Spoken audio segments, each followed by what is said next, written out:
আধ্যাত্মিকতার ক্ষেত্রে আজগুবি যত সব কল্পনা ছেড়ে দাও। যেরকম ধরো তুমি রাস্তায় যাচ্ছ, ঠিক আছে, তুমি রোডের সাইড দিয়ে যাচ্ছ, হ্যাঁ, এবার তোমার পিছনে একটা গাড়ি আসছে, এবার তুমি যদি মাঝখানে চলে যাও, গাড়িতে তুমি চাপা পড়বেই, তোমার গুরুকে তখন এসে তোমাকে বাঁচাবে? দোষটা তোমার, দোষটা তোমার। তোমাকে তখন গুরু এসে বাঁচাবে না, ভগবানও এসে বাঁচাবে না। আধ্যাত্মিকতার ক্ষেত্রে এইসব আজগুবি কল্পনা ছেড়ে দাও, বাস্তবটাকে মানো। তুমি অসাবধানতাভাবে চললে তোমার যে ব্যথা পাওয়া বা তোমার অ্যাক্সিডেন্ট হওয়া নিজ্ঞাত, এখানে তোমার ভগবান এসে বাঁচাতে পারবে না। দেখো, স্পিরিচুয়ালিটিটাকে ভালোভাবে নাও, বোঝো। স্পিরিচুয়ালিটি একটা মানসিক স্তর এবং শারীরিক একটা বিষয়, যেখানে শরীর থেকে আধ্যাত্মিকতাটাকে শরীর দিয়ে উপলব্ধি করতে হয় এবং আস্তে আস্তে অনেক কিছু দর্শন করা যায়, যেটা দর্শন ভারতীয় ইন্ডিয়ান ফিলোসফি, যেটা দেহের মধ্যে দিয়ে উপলব্ধি করতে হয় এবং কিছু কিছু দর্শন হয়। তাই বলে এই নয় তুমি রাস্তা দিয়ে যাচ্ছ, তুমি রাস্তার মাঝখান দিয়ে যাচ্ছ আর গাড়ি এসে তোমাকে গাড়িতে মারবে না, দেখি ঠাকুর রক্ষা করে কিনা, গাড়ি তোমাকে মেরে দিয়ে চলে যাবে, তুমি মরে যাবে। বাস্তবটাকে নেবে। আধ্যাত্মিকতাকে যারা ভুজুং ভাজুং দিয়ে চালায় তাদেরকে আমি বলবো সাবধান। এইভাবে তোমরা যদি ভুজুং ভাজুং দিয়ে চলো, তোমার মৃত্যু অসম্ভব, অবশ্যম্ভাবী, মানে তোমার মৃত্যু হবেই। কিন্তু দেখো, আধ্যাত্মিকতাটাকে অন্যভাবে নাও। আধ্যাত্মিক শক্তি জিনিসটা পুরোটাই আলাদা, এই জায়গায় মানুষ ভুল বোঝে। দেখো, তাহলে গাড়ি যারা চালায় তাদের গাড়ির সামনে তো বড় বড় ঠাকুরের মূর্তি থাকে, থাকে, ঠাকুরের পুজো টুজোও দেয় রেগুলার, তাহলে তাদের অ্যাক্সিডেন্ট হয় কেন? ড্রাইভারের ভুলে অ্যাক্সিডেন্ট হয়, কিংবা অন্য ড্রাইভার, শুধু ওই ড্রাইভারেরই হয় না, অন্য যে ড্রাইভার আরেকজন চালাচ্ছে তারও দোষে হতে পারে, বা এই ড্রাইভারের দোষেও হতে পারে। তা সেক্ষেত্রে কিন্তু এক্ষেত্রে ভগবান এসে কি করে বাঁচাবে? ভগবান তো এই দেহের মধ্যে দিয়ে উপলব্ধি করতে হয়, শুধু উপলব্ধি তুমি করতে পারবে। আর কিছু কিছু আধ্যাত্মিক শক্তি আছে যেগুলো একটু আপ লেভেলের, অনেকটা অ্যাডভান্স, যেখানে সবাই যেতে পারে না। এই বুজরুকিগুলো, কিছু কিছু বুজরুকি আছে যে শুধু ঠাকুর সামনে রাখলেই তুমি কি অ্যাক্সিডেন্টের হাত থেকে মুক্তি পাবে? নয়, ঠাকুরকে এই দেহের মধ্যে দিয়ে উপলব্ধি করতে হবে, ঈশ্বরকে এই দেহের মধ্যে দিয়ে উপলব্ধি করতে হবে, সাধনা যাকে বলে। হ্যাঁ, তুমি আজগবি কল্পনা, তুমি হাতুড়ি দিয়ে একটা কাজ করছো, কাজ করতে করতে তুমি না দেখে ঠাকুরের কথা চিন্তা করছো, করতে করতে ধুম করে হাতের মধ্যে এখানে বাড়ি লাগলো, মা, তাহলে ঠাকুর আমার বাঁচালো না কেন? প্রশ্ন তো হবে। অসাবধানতা তোমার, ছেঁচা তুমি খাবেই, বাস্তব কথা। এই বাস্তবতাটাকে মেনে নিয়ে আধ্যাত্মিক ক্ষেত্রে তুমি আজগুবি কল্পনা ছেড়ে দাও। তোমার গুরু এসে রক্ষা করবে? কখনোই নয়। গুরু কখন রক্ষা করবে? সূক্ষ্মপথে গুরু আসেন, সূক্ষ্মপথে গুরু আসেন, কিন্তু সবসময় আসবেন না। তাহলে সবসময় আসতে পারবেন না কেন? শক্তিমান গুরু, সে তো আকাশ পথে ভ্রমণ করে চলে আসবে। আরে বাবা, সেই লেভেলের গুরুদের পাওয়া খুব কঠিন কাজ, খুব কঠিন কাজ। আর সেই লেভেলটাই আলাদা, সবার জন্য সেই লেভেল নয়, সেই লেভেল সবার জন্য নয়। এক একটা স্টেজে এক একটা গুরুদেব থাকে। কেউ কেউ মণিপুরে থাকে, কেউ থাকে অনাহতয়, কেউ থাকে বিশুদ্ধায়, কেউ থাকে আজ্ঞায়, কেউ থাকে সহস্রারে। অনেক অনেক ধরনের গুরুদেব আছে, যে যেরকম সে সেরকম।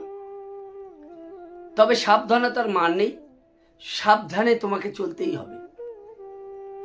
আধ্যাত্মিক ক্ষেত্রটাকে এই সব অলিক কল্পনা মধ্যে নিয়ে এসো না, অলিক কল্পনাটাকে দূরে রাখো। আধ্যাত্মিকতা হচ্ছে দেহর ভিতরে অনেক দর্শন হয়, বিভিন্ন রকম কালার, বিভিন্ন রকম অচেনা মুখ, বিভিন্ন রকম জিনিস দেখা যায়, বিভিন্ন রকম ইষ্ট দর্শনও হয়, ঠিক আছে? সেই ক্ষেত্রে রাখে হরি মারে কে, মারে হরি রাখে কে, সেই জায়গাটা, সেই সাধনার স্টেজটা অনেক উপরের, সেখানে সবাই যেতে পারে না। তাহলে সুতরাং তোমাকে সাবধানে থাকতেই হবে। তুমি যেতে যখন পারবে, সেই পর্যায়ে যখন তুমি চলে যাবে, তখন তোমাকে বাঁচাবে, স্বয়ং হরি এসে তোমার তখন বাঁচাবে। সেই সেই লেভেলটা তোই আলাদা। আর তুমি মনে করছো তুমি এখন হাতুড়ির বাড়ি মারছো, তোমাকে এসে ঠাকুর রক্ষা করবে। তুমি 5 তলা ছাদের উপর দিয়ে ঝাঁপ দাও, পড়ে মরে যাবে, তোমাকে কোনো ঠাকুর এসে বাঁচাবে না 4 হাত পা নিয়ে। তখন তোমার নিজস্ব ভুলের কারণে তুমি মারা যাবে। তুমি আধ্যাত্মিকতাটাকে বুঝোনি। আধ্যাত্মিকতাটা হচ্ছে একটা অনুভূতি, ঈশ্বর দর্শন হচ্ছে একটা অনুভূতি, সেই জায়গাটাই আলাদা। সেই স্টেজে অনেক উপরে, এক একটা স্টেজে এক একটা মানুষ থাকে, এক একটা সাধক থাকে। সাধনা একটা অনুভূতির বিষয়। সেখানে কিন্তু তুমি যদি মনে করছো এইগুলো অলিক কল্পনা, উড়ে উড়ে চলে যাব, হ্যাঁ, তোমার সূক্ষ্ম শরীর উড়বে, তোমার এই জড় শরীর উড়বে না। হ্যাঁ, একটা পর্যায়ে হয় ভূমির ত্যাগ। শুনে নাও, ভূমির ত্যাগ মানে সাধকের ভূমির ত্যাগ হয়। এই মাধ্যাকর্ষণ শক্তির বিপরীতে মানুষ যখন সাধনায় উত্তীর্ণ হয় তখন ওঠে। তাও শুনে নাও, তাও সেই সময়ের জন্য সে উঠবে। পরবর্তীকালে আবার তার অহংকারের কারণে সে নাও হতে পারে, নাও তার ভূমিত্যাগ হতে পারে। অহংকারের কারণে আবার সে আগের পর্যায়ে চলে যেতে পারে। সেই পর্যায়ে যেই সময় তার অহংকার শূন্য হয়েছিল, সে তার ভূমিত্যাগ হয়েছিল, কিন্তু পরবর্তীতে তার অহংকার চলে এসেছে, তাই জন্য তার আর নেই। এটা একটা লেভেল, এক একটা স্তর। এই স্তরগুলো মানুষের বুঝতে হবে। স্তর যদি না বুঝতে পারে তাহলে সেখানে কিন্তু মানুষের আজগুবি কল্পনা করবে এবং মানুষের ক্ষতি ছাড়া লাভ হবে না। কোটি কোটিতে একজন কোনো কারণে কোনো এক সময় কোনো একটা মন্দির প্রতিষ্ঠা করে গেছিল একজন সাধক। সেই প্রাণ প্রতিষ্ঠা করে গেছিল। সেই সময় ঈশ্বর সেই মাটির প্রতিমার মধ্যে বর্তমান ছিল, কিন্তু সেই যে গত হয়েছে সবারই মানুষের শরীর, সেই মানুষের শরীরে সে যখন শরীর ত্যাগ করে সে যখন গত হয়েছেন, তারপরে ওই মন্দিরের কি হলো? জাগ্রত কোথায় থাকলো? হ্যাঁ, জাগ্রত থাকে মানুষের মন, ভক্তি, বিবেক। ভক্তি থাকলে মন্দির সব সারা জীবন জাগ্রত থাকে। মানুষের ভক্তিতেই মুক্তি।